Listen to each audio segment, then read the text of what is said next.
Pasukan Dirgantara Rusia dan Angkatan Udara China kembali melakukan patroli udara gabungan di kawasan Asia Pasifik. Rekamannya diunggah di Telegram Kemenhan Rusia pada Minggu, 1 Desember 2024.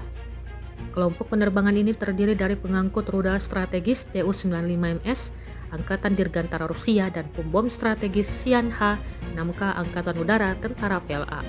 Keduanya melakukan patroli udara di perairan Laut Jepang, Laut China Timur, dan perairan barat bagian dari Samudra Pasifik. Durasi penerbangan bersama pesawat Rusia dan China sekitar 8 jam.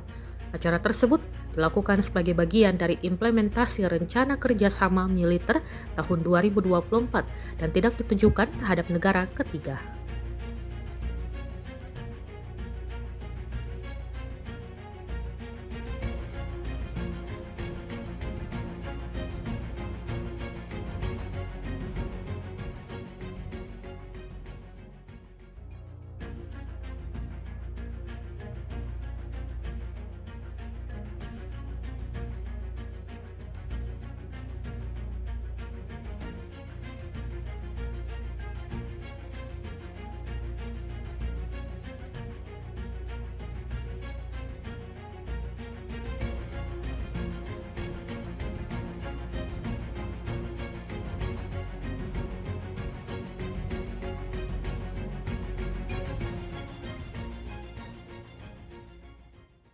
Download Tribun X sekarang, menghadirkan lokal menjadi Indonesia.